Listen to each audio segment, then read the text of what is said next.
एक मित्र ने पूछा है, महाजीवन प्रज्ञा में मैंने जाना कि मेरे स्पिरिट गाइड अब्राहम जी हैं, परंतु मैं उनके बारे में कुछ नहीं जानता। क्या अपने स्पिरिट गाइड से संपर्क साधा जा सकता है?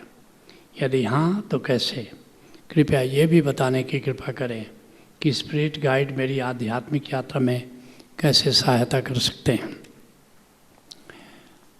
महाजीवन प्रज्ञा में स्पिरिट गाइड का अनुभव कराया जाता है। पहले ये समझ लो स्पिरिट गाइड है क्या। जब भी हम जन्म धारण करते हैं, जन्म लेते हैं, तो उसके पहले से ही स्पिरिट गाइड हमें गाइड करना शुरू कर देता है। पेरेंट्स के चुनाव में, गर्भ के समय भी जो स्पिरिट है हमेशा माँ के गर्भ में नहीं रहता, वो आता जाता है, घूमता फिरता है, और स्पिरिट गाइड से निरंतर मदद मिलती रहती है। उसके बाद जीवन में भी तुमको जब निर्णय लेते हो उस समय, या ऐसे भी जब भी तुमको कोई कष्ट होता है, संकट होता है, स्पिरिट गाइड तुम्हारी मदद करता है। जिसको तुम प्रेम कहते हो कि हमें प्रेम हो गया, करीब करीब ये स्पिरिट गाइड द्वारा निर्धारित होता है। वो ऐसा आयोजन करता है कि तुम्हें प्रेम हो जाए।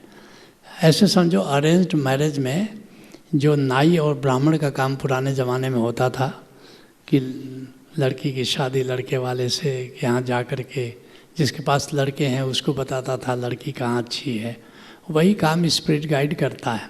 और तुम सोचते हो कि तुमने खोज किया, तुमने प्रेम किया, ये सब स्पिरिट गाइड का 90% केसेस में स्पिरिट गाइड का आयोजन होता है। इसलिए कहते हैं marriage is decided in the heavens, अर्थात पहले ही, यहाँ आने के पहले ही तुमसे पूछ लिया जाता है कि लाइफ पार्टनर कौन चाहिए, क्या प्रोफेशन चुनना है तुमको, क्या जीवन में करना है, कौन सा पाठ सीखने जा रहे हो, धैर्य का, आनंद का, करुणा का, कौन सा पाठ सीखने का इस बार का मिशन है। ये सारी चीज़ें, मुख्य घटनाएं जो तुम्हारे जीवन में घटती हैं वो पहले ही से निर्धारित है। हाँ, ये बात ये है कि वो टारगेट की तरह है, उद्देश्य की तरह है, लेकिन तुमसे भटक सकते हो, उससे तुम अटक सकते हो, ये तुम्हारी स्वतंत्रता है, लेकिन करीब करीब वो पाथ निर्धारित है। और महाजीवन प्रज्ञा में तुमको अनुभव भी कराया जाता है कि तुम्हारा स्पिरिट गाइड कौन है, उसका नाम क्या है और उसका परिचय क्या है। कभी कभी तुम जान पाते हो, कभी कभी ये तो एहसास होता है कि कोई है, लेकिन उसको तुम पहचान नहीं पाते हो। एक जेरी माइकल न्यूटन की जो पट्ट शिष्या है, जो यहाँ पर आई थी पहली बार महाजीवन प्रज्ञा कराने के लिए, जब मेरा पास्ट लाइफ रिग्रेशन करा रही थी तो उसने पूछा कि आप मेरे स्पिरिट गाइड को देख रहे हो? मैं देख रहा था, उसके पीछे ही खड़ा है। तो मैंने कहा हाँ मैं देख पा रहा हूँ। बोले आप बता सकते हो कि वो कौन है? तो मैंने कहा बताने की अनुमति नहीं है, क्योंकि वो मुझे मना कर रहा था कि इसको बताना मत। तो मैंने उससे पूछा, उसके स्पिरिट गाइड से, कि आप क्यों नहीं अपनी आइडेंटिटी खोलना चाहते हो? तो उसने कहा मैं सूफ़ी फ़कीर हूँ और ये मुसलमानों के प्रति अच्छे धारणा नहीं रखती, इसलिए मैं नहीं चाहता हूँ कि ये मेरी पहचान इसको पता चले और इसके मन में कोई गिल्ट हो, कोई अपराध हो। तो ऐसा भी होता है कि कभी कभी जानबूझ करके भी जो स्पिरिट गाइड है अपना पता तुमसे छुपाता है। लेकिन इससे क्या फ़र्क पड़ता है कि स्पिरिट गाइड कौन है? असली बात यह है कि तुम उसकी नज़र में हो। तुम्हारी नज़र में स्पिरिट गाइड है अथवा नहीं है, ये महत्वपूर्ण नहीं है, तुम्हारे भरोसे के लिए ठीक है। अदरवाइज जो भी तुम कहते हो वो सब कुछ वो सुनता है। मैं तुम्हें एक घटना बताऊं।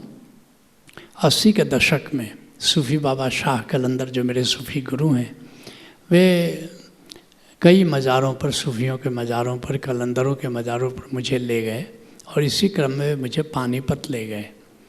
और वहाँ थोड़ी देर के बाद वे कह रहे थे उनसे कि आप देखना, संतों का, सूफ़ियों का काम आगे इन्हीं को करना है, इनको सहयोग देना। मैंने कहा कि बाबा मुझे तो कोई दिखाई नहीं दे रहा है, तो सूफी बाबा ने कहा इससे क्या फ़र्क पड़ता है कि तुम्हारी नज़र में बू अली शाह कलंदर हैं या नहीं, महत्वपूर्ण ये है कि उनकी नज़र में तुम हो, इसको याद रखना। बाद में तो खैर बू अली शाह कलंदर से संपर्क भी हुआ, लेकिन आज भी ऐसे कई संत हैं जो शरीर में नहीं हैं, कई देव योनि में लोग हैं, उनसे संपर्क है। और मैं जानता हूँ कि जो बातें मैं कह रहा हूँ वो सुन रहे हैं और एग्जीक्यूट कर रहे हैं। तो ये ज़्यादा महत्वपूर्ण है। जैसे टेलीफोन किसी को करते हो तो तुम देख तो नहीं रहे हो, लेकिन तुम जो कह रहे हो तुम्हारी बात वहाँ पहुँच रही है, उस पर अमल भी हो रहा है।